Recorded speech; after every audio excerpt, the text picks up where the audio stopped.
Hello, we are Dicing with Life, and this is our first Moonstone battle report. You'll be seeing fairies versus gnomes, although I imagine in the future you'll always see either one fairy or one gnome, at least on the battlefield.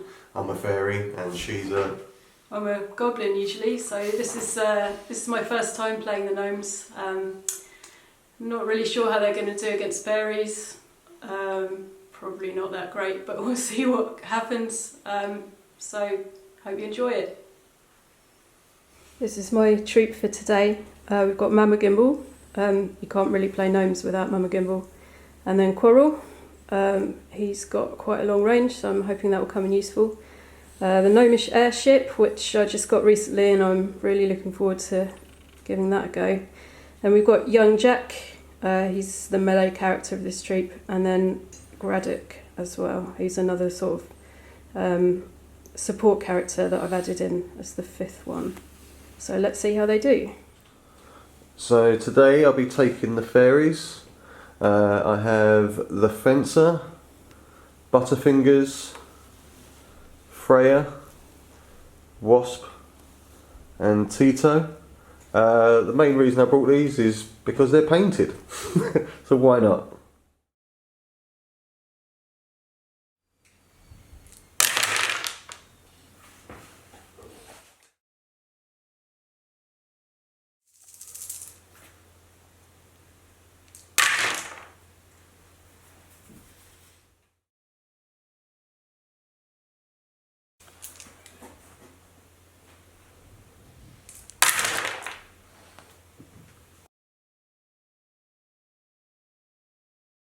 So these are the event and agenda cards that I've chosen. Hopefully they'll work well with the gnomes.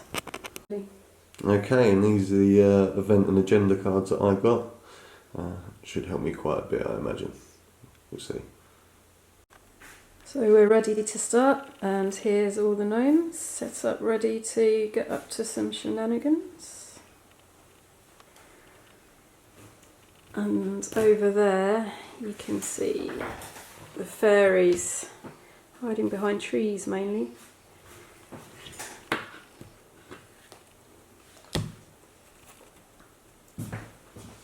So from the other side,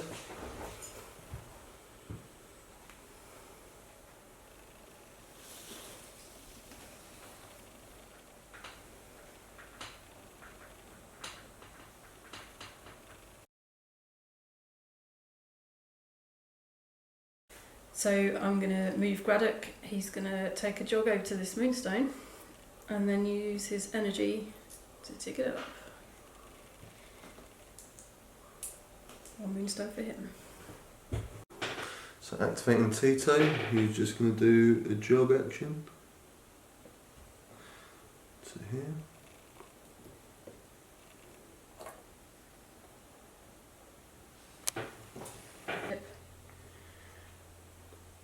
So I'm going to use the gnomish airship next, and that is going to power on forward to here.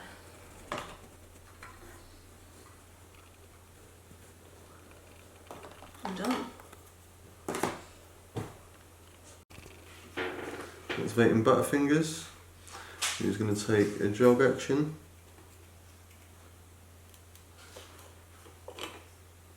to there. And take this one step action.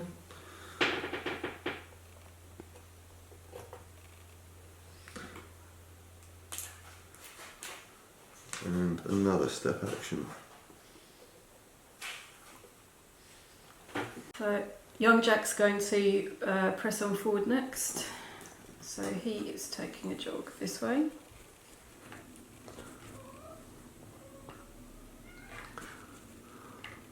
Saying hello to the airship there. And then he's going to use his ability Lucky to take a look at the top 5 cards of the arcane deck and put them back on top or bottom in any order. So this is what we've got, is the top 5 cards of the arcane deck, and I'm now going to put all but one of them back on the top, I think. Activating Wasp. He's going to take a jog action.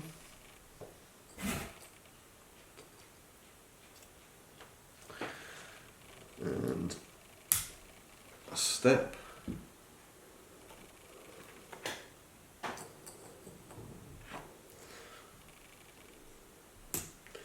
And another step.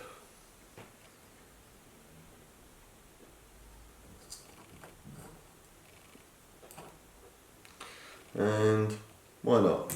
One last step.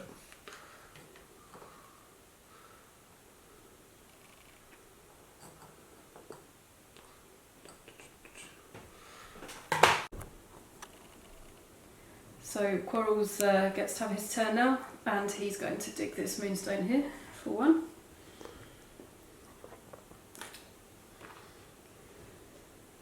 And then he's going to take a jog. He's a slow character, so he can only do 2. And he's going to jog over here, stand next to this nice stone in the fairy circle. And that's him done. Fence is going to activate. I'm going to spend 4 energy to harvest this one moonstone.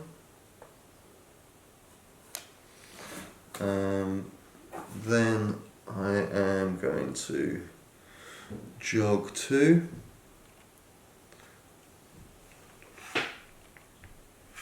So, and about there.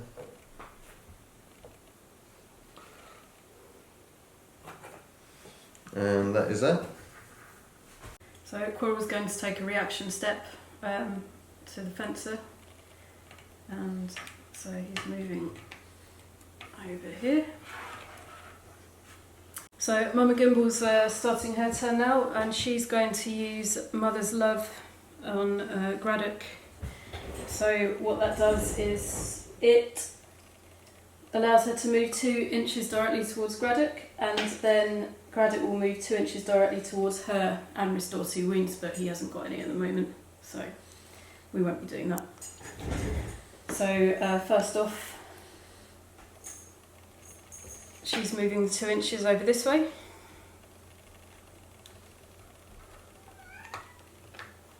And then Graddock is going to move 2 inches towards her.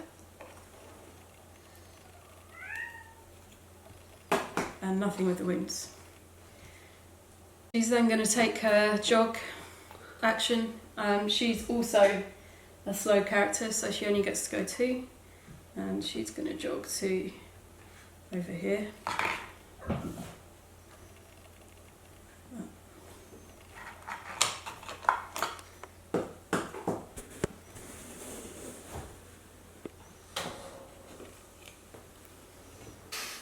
And Mama Gimbal has taken an additional step to bring her a bit closer to Graddock as an end move to her turn. Okay, so Freya is going to activate. She is going to take a jog action. So she's literally just going to come base to base with that moonstone, just like that. She is going to dig. Harvest action, take the moonstone. She is then going to step back 1 and another,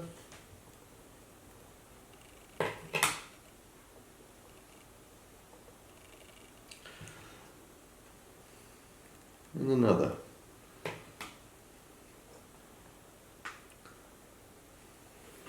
And I've got some gnomes who are going to take some reaction steps to that. So reaction steps to Freya. We've got 3 reaction steps here. Wouldn't normally do them in sequence, but it's much easier for filming to do this all in one go. So we've got the gnomish airship coming forward to here. And then young Jack, he's going to move forward to here. And then Quarrel is moving over this way to here. Okay, so this is Fairies end of turn 1. You can see Fencer and Freya there. We have Wasp just over here. We have Tito just here. And hiding just behind here we have Butterfingers. Yeah, there we go. And end of turn 1 for the gnomes. We've got Craddock out here to the left, and then over to the right you can see there's Mama Gimbal standing just behind the airship, which is flanked by Young Jack and Quarrel taking up the rear, heading for those moonstones in front of them. So let's see what happens in turn 2.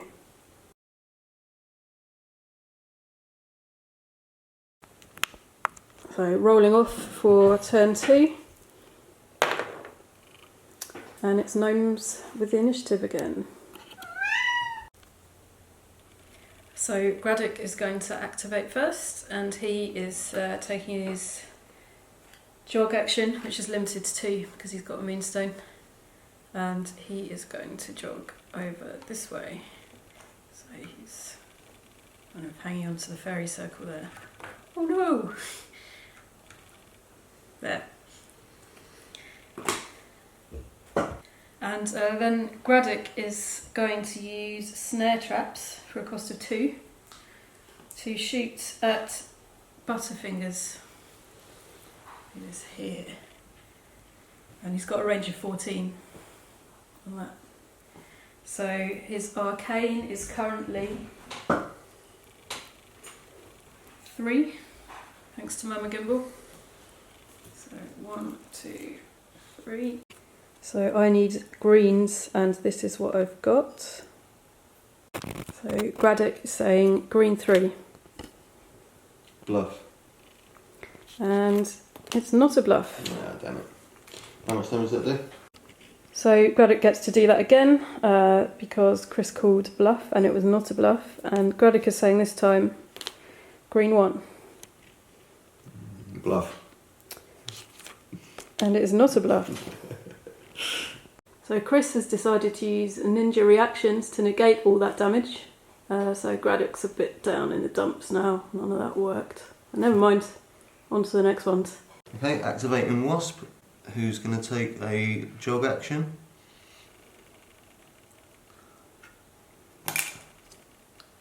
To here. Take 3 steps.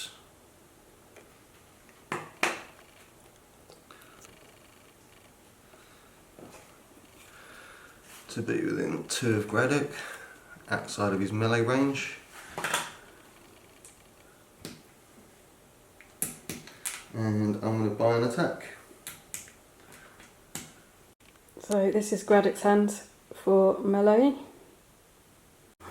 Okay, so I've played a double high guard, which is Wasp's signature attack. In total, I ended up doing 5 damage because I also had Raiding Party. Hooray for me! Okay, so with Wasp, with his last energy, I'm paying to attack Craddock again. He's got a good thing going, so let's keep it going. Let's end Craddock today. So this is Craddock's hand for the second melee attack by Wasp. Let's see how he does. So here we go with the second melee attack. And we've got Tripleized high guard, high guard versus rising attack. upgrade, etc. And Craddock is dead. Boo! He takes 4 damage. So Craddock sadly exits play and drops his moonstone. I would like to say he got murked. And dead value of 1. And a bit like there. So Mama Gimbal's up next, and she's a bit unhappy about Craddock being slain. So she's now going to use Mother's Wrath to give all gnomes within her 3-inch pulse an extra energy. Outrageous. Unfortunately, there are no enemies within the pulse to get 2 wounds, but you can't have everything. So that's an extra energy for Coral, the Gnomish airship, and Young Jack. And that cost her 1. Then she is going to take a jog action, and she's limited by 2v2 as usual. Back to here. Run away! But then she's going to use Mother's Love. And she's showing that love to Jack, Young Jack. So, to start off with, same as last time, she moves 2 inches directly towards him, back to where she was, and he then moves 2 inches towards her.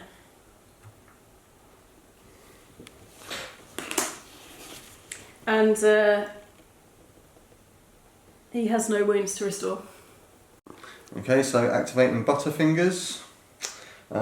He is going to jog. He's only going to jog 2 to this Moonstone.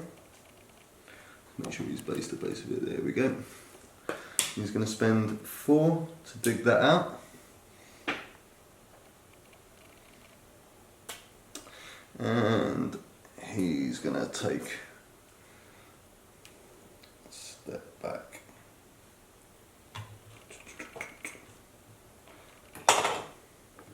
Running away to hide. Oh yeah. Gotta love your evade stats. So I am at this point going to reveal this card. So the gnomes all now get +1 to their melee and +1 to their jog actions, because the fairies have more moonstones than them. Okay, so young Jack is going to activate and take some revenge for Braddock, and he's now got a jog of 5, which is easily enough to get over here. So he's going to jog over here, so he's in melee range, and What's his melee range? 1. Okay, yeah, make sure he's in range. So he is actually here next to this Moonstone, but I can't actually place him there because he keeps falling off the side. Pro tip for wobbly models, use small dice to prop underneath their bases. So this is young Jack's melee hands, and we'll see how he does with that. Okay, so young Jack's melee is revealed thrust against high guard. So I suffer nothing, and I'm going to upgrade to my diving attack. So I do 3 damage against you. Which is reduced by young Jack's ancestral shield to 2. Cool. So young Jack is now doing a magic brew for cost of 1, and blues would restore X wounds, reds restore X energy. So let's see what he goes for. And we're going with blue 1. Yep, fine. Okay. So he restores 1 wound. So young Jack is on the attack again against Wasp, and this is his hand this time. Let's see what happens this time round. So revealing the second round of melee, and we have a rising attack against a low guard. Yes, so I get to upgrade that. Sorry, not upgrade, counter it. I don't know what it's called. So I'm going to do a follow-up attack. Critical thrust against rising attack. So I do 5 damage to you in total. Okay. And And that's reduced by 1. Cool, so 4. So young Jack's had enough of melee for now, so he's going to spend his last energy on Lucky to have a look at the top 5 cards of the Arcane deck. And this is what we've got, so I think it's fairly obvious what's going to be going on the top and what's going on the bottom. Okay, so next up I'm going to activate the Fencer, who's limited to a 2-inch jog because she has a Moonstone. So she's going to go here.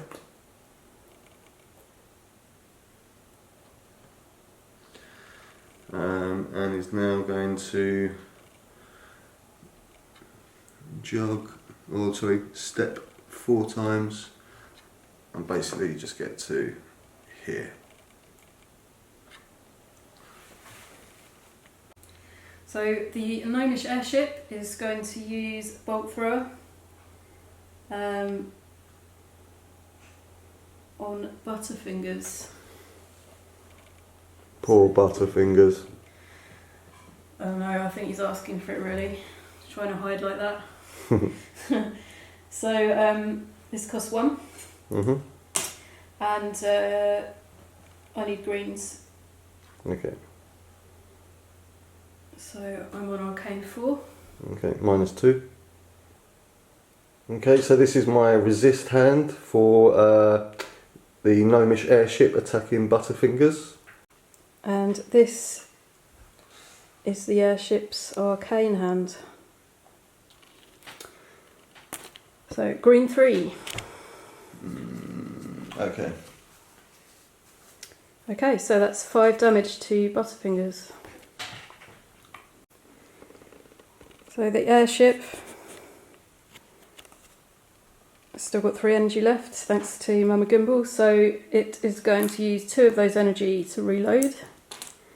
And then bolt thrower again. So let's see what happens this time.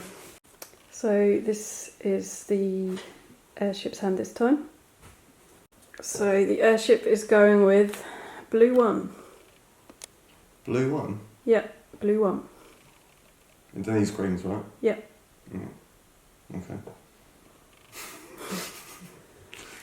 And that's because, as you would have seen, I only had a blue 1 and a catastrophe, so not a very good hand for the airship there.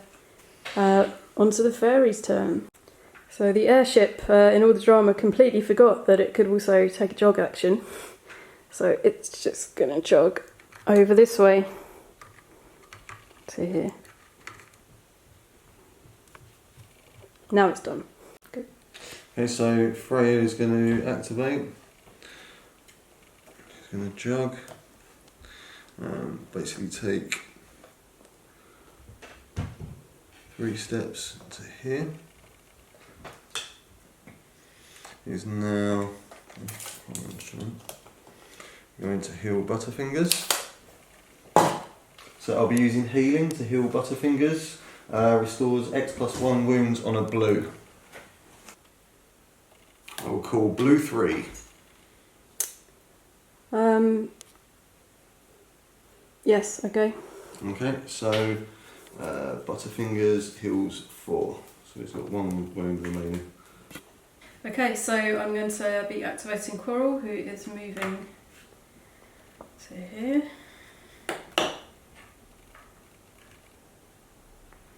And then he's going to use that crossbow of his to hit Freya. This is my resist hand. So Coral is going to play a lovely blue 3. Is it working for blues or greens? It's greens. Okay, blue 3 is fine. Thought you might say that. But then he's going to reload and do it again. Okay. This is my next resist hand for Quarrel. This is Quarrel's red 3 that he's going to hit you with. Sounds fantastic, let's go with that. So he's done. So Tito is going to activate. She's going to take a step forward towards the Moonstone, costing her 1 energy. She's going to dig that Moonstone for 2 energy. And she's going to move this way. Like so. Going to say hello to Butterfingers.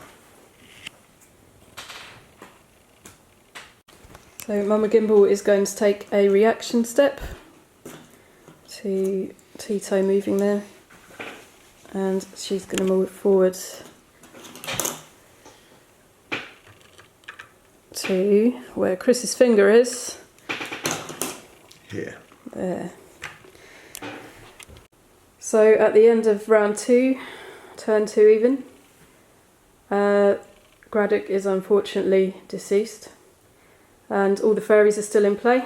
We have the gnomes all bunched up here in the fairy circle, and then the fairies are nicely spread out. So we've got the wasp there next to that moonstone. The fencer is hiding behind a tree.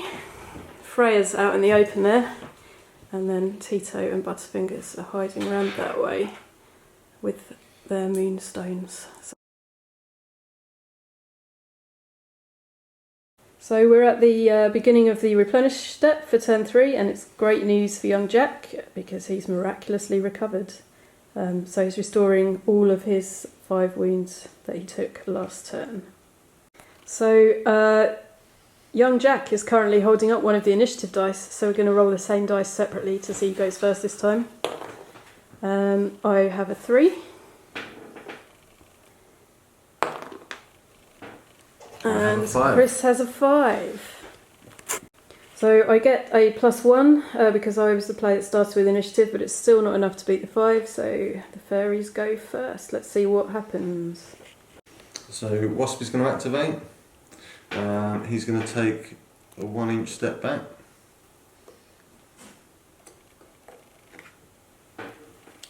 Okay, so Wasp has stepped 1 away from young Jack and is going to melee him, costing 1.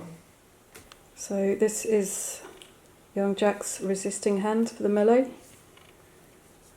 So here we go. We have high guard against low guard, which is Jack's signature move. It's also my signature move. So I do 1 damage. Which is reduced by 1 by Jack's ancestral shield. Ooh, lucky you. So young Jack upgraded to his signature move, so he now gets to move 2 inches directly away from the wasp and say hello to Mama Gimbal. So Wasp is going to step forward to touch the moonstone. He's going to dig it.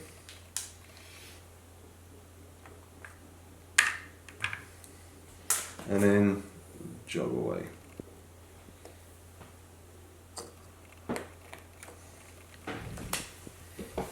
Things are getting tense and it's all too much for Caterpillar. He's had to cover her eyes. So Coral is going to jog over slowly to young Jack here, and then he is going to do Brothers in Arms 3 times on him. So that costs 3, and this gives young Jack +1 arcane stack 3 times and +2 melee stack 3 times.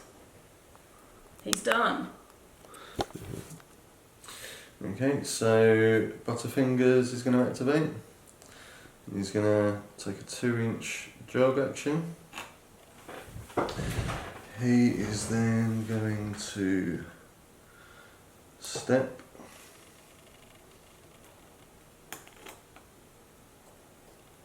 Once, twice, 3, 4, and 5.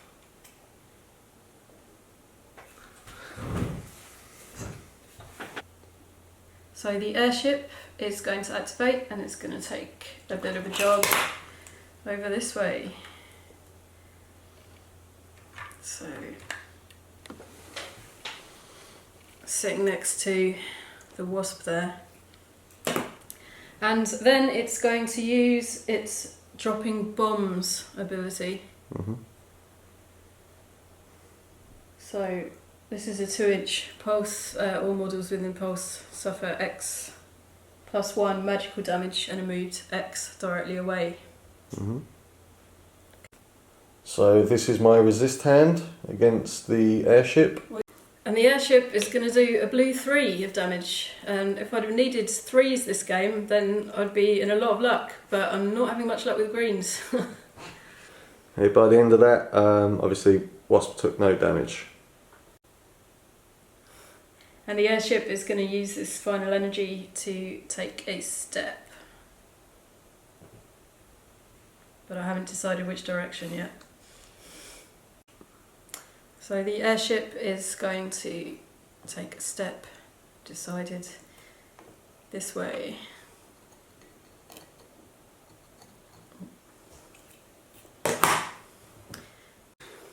Okay, so next up we have Freya, who's going to take a 2-inch jog because she's carrying a moonstone, and she's going to expend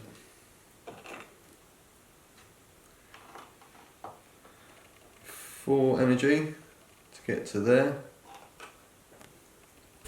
Well, I see what's happening here. Fairies are running away. And the last one to there. So we now have Freya and Butterfingers hiding behind that tree there, right close to the edge of the board, protecting their moonstones. Obviously not happy with the threat from Quarrel and the airship there, even though they're having terrible luck with trying to get greens anyway. So, Yes. yeah, let's see what happens next. So here we go with Mama Gimbal again, and she is going to use Mother's Love on the airship. She can't actually move because young Jack's in the way, so she's not going to move too forward, but the airship is going to move directly towards her. So it's kind of like that. And no wounds to restore. So that's it for Mother's Love. And Mama Gimbal is then going to jog. And she gets to jog for 3 because Chris has more moonstones than me at the moment. So she's going to jog over to here and then round here to there. So Wasp is going to take a reaction step against Mama Gimbal's jog action. Okay, so the fencer is going to activate and he's going to take a jog action to there.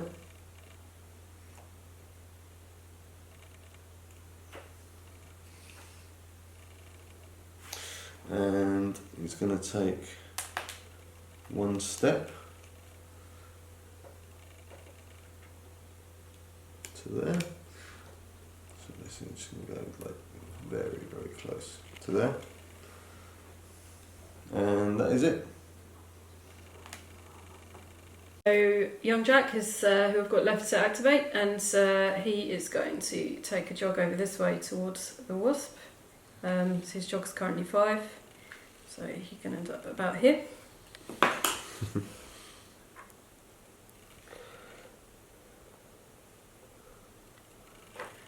Okay, and so he's gonna fight her with a nice bit of melee. It's a him actually, but it's alright. Okay, so I've been left with 4 cards because Jack has got 14 melee cards for some reason. Really crazy, but fine. Young Jack is currently on melee 14. That's his base stat 4, plus 6 for Brothers in Arms, and then plus 1 from Mama Gimbal and plus 1 from my agenda card, plus another 2 for being the instigator of the melee. So this is his hand currently. Unfortunately, he's up against the Wasp.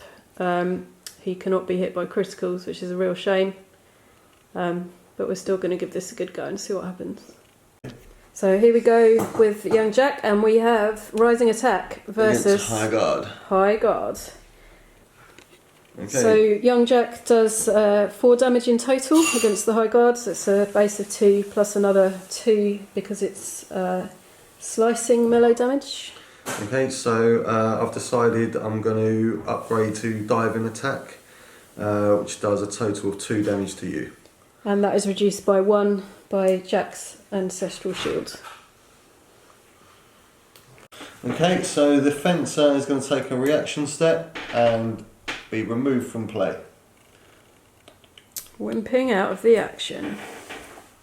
Which is not what young Jack is going to do, because he's going to ramp this action right up and do another melee attack. So 14 cards, please. And this is what we have this time.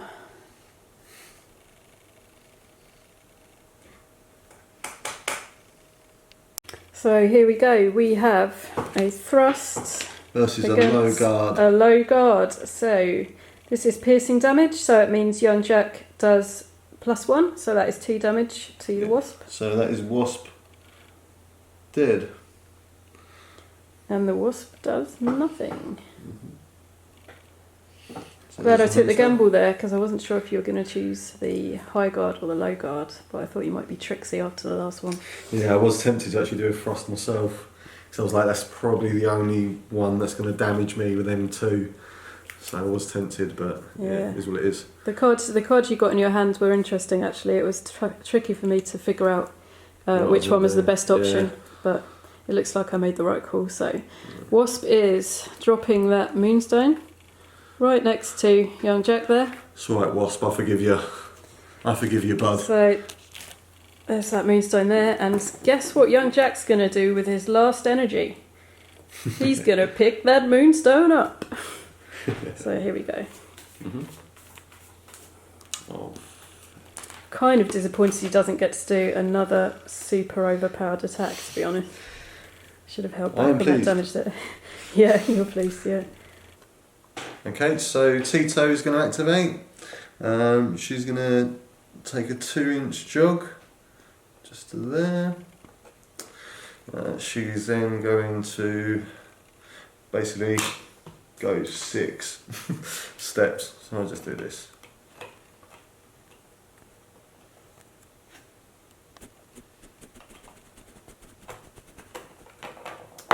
Just like all the other fairies, she is running away. And that is the end of my go. And that's the end of the turn. So at the end of this turn we've got the gnomes who are on their own, kind of in a bunch out here. And then the fairies, what's left of them, are kind of running away over that edge of the board there. So basically their tactic appears to be try and dive off the edge. So we'll see what happens in turn 4.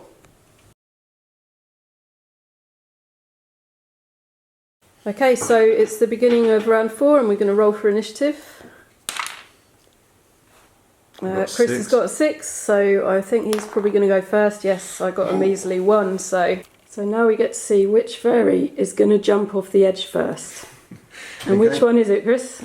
So first of all, I am going to use Freya, who's going to use healing on Butterfingers.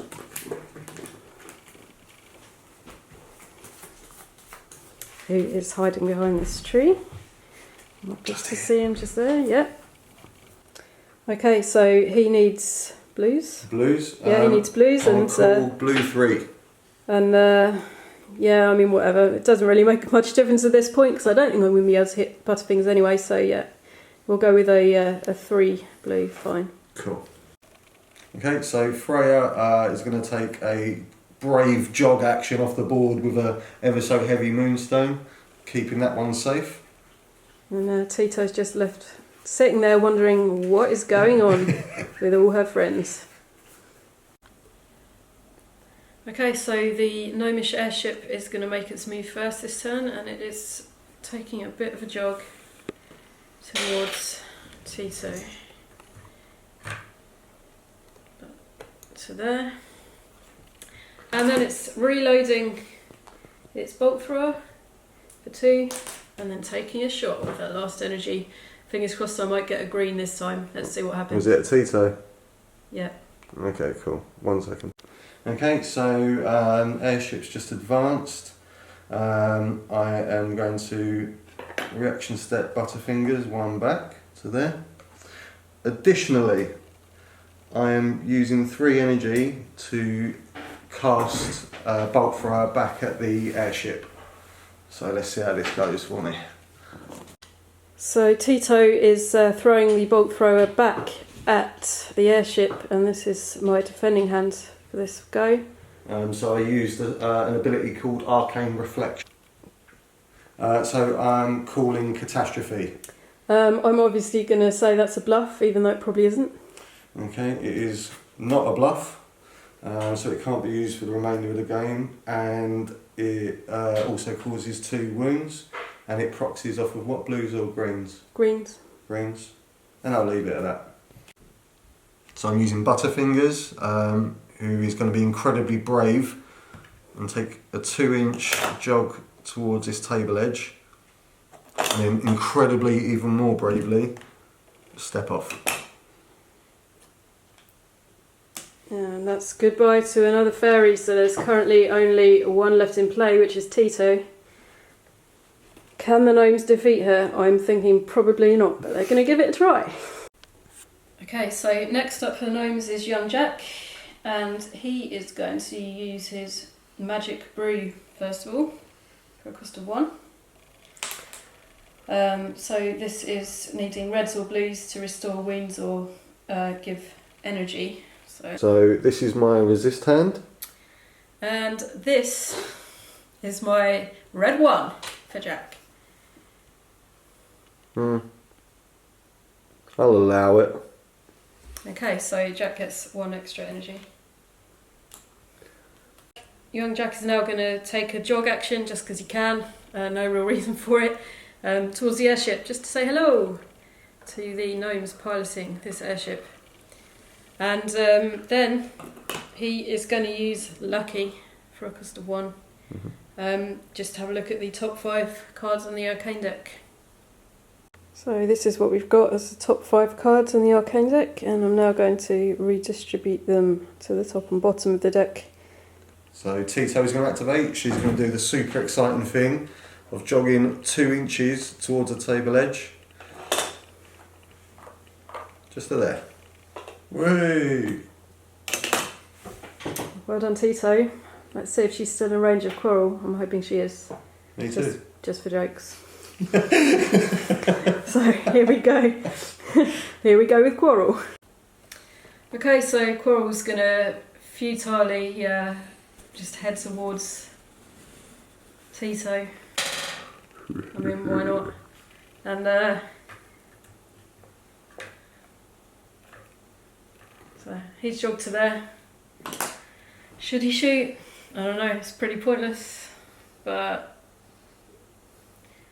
yeah, let's give it a go. Let's see what happens. So he's going to reload for 2 and then shoot for 1 at Tito, who I imagine is going to shoot it right back at him. Arcane Reflection. So using Arcane Reflection, this is what I have. Can you guess what card I'm going to play? So I will call Catastrophe. And I'm going to say that's a bluff just because I can. And unfortunately it is not. So it just means he can't use it for the remainder of the game, which has basically only got 1 turn left, so not much of a problem for him. Yeah. But thanks for that, Tito. No worries. Yeah, it triggers off of greens, doesn't it? That's correct. Yeah, I'm not going to play again. Okay, so on with the final turn, which is Mama Gimbal, and this is where she is, down here. So, hello Mama Gimbal. Not much she can do, but let's see what she does anyway. So, here goes Mama Gimbal. She's just going to stay where she is. She's feeling a bit tired by all this goings on. Husband's dead. Yeah, husband's dead. Others are injured. No green cards anywhere to be seen for the gnomes. So she's just going to spread a little bit of love in her final turn, and she's going to do Mother's Love on the airship, which is currently a little bit wounded. So she's just going to do her moves, and she's moving 2 inches directly towards the airship. So here. Then the airship's coming to give her a big kiss on the nose, and now it's got no wings, so at least they're wing free. That's nice for them. And then she's going to use healing with her final 2 energy to heal young Jack. Hopefully, if she gets her blue. Let's see what happens. She has got a high arcane stat, unlike the rest of them. So this is my arcane resist hand.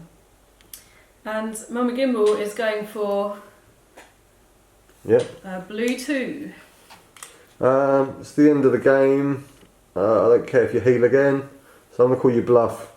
And it is a blue 2. Oh dear, so you get to do it again. I mean, to be honest, I don't need to, because young Jack's only got one wound, so... You sure you don't want to say blue 3? I don't want to say blue 3. So yeah, young Jack restores 3 health, and he only needed 1, so at least the gnomes can say they have ended this game with no damage and only 2 moonstones. Whereas the fairies have 1, 2, 3, 4. Last remaining one was way out in the board. No one was getting that one. So there you have it. We have 4 gnomes left in play with no damage, but very few moonstones to show for it. And we have 1 remaining fairy who didn't quite manage to dive off the edge of the board, and I'm pretty sure she would have if she'd been able to. But the fairies win it this time. So good game, and let's see what we get up to next. Okay, so if you stuck with us this long, well done to you. So yeah, we're just gonna wrap this up now. So some of the plays that were involved and the tactics. So I've learned a few new things about fairies that I wanted to test out. So basically just had Tito out in the middle with a come at me bro sort of stance. I would like to have used the fence a little bit more aggressively, but I didn't really need to because the moonstones were quite in my favour, and I was confident that my evade stats would make sure that she missed the majority of the time. Yeah, which is where the gnomes got into trouble because, I mean, from the start with the moonstones being in that kind of pattern and none of them particularly close together, it made it difficult for the gnomes who really need to get out there and get those moonstones and then get on with fighting. So I was a bit limited with what moonstones I could pick up, and then had to go on the offensive rather than being defensive with moonstones I already had, and that was a bit tricky. I did get 1 green 3, which was great, but the rest of the cards not coming out as green at all kind of limited my ranged weapons, and so it all came down to Jack really, young Jack. He did pretty well in melee, didn't he? Yeah. So I was pleased about that. It's a shame the other things didn't come off so well. And also Chris played really well with the fairies in terms of having the Wasp out who couldn't have critical hits, which limited the melee a bit, and then Tito who could just throw things back at me. So my options for the gnomes actually hitting things were limited as well. But it was a fun game, and I think the potential of the gnomes is definitely there. So looking forward to playing again. So yeah, one of the things I sort of thought about was where the gnomes have to kind of cluster together. Wasp is generally such a threat, you can't ignore him. So that kind of held you back a little bit as well. Him obviously killing Braddock and... Yeah, I mean that was a blow as well, Braddock going. I took a risk there at the beginning, putting Braddock a bit further out and then using Mama Gimbal to pull him back in again.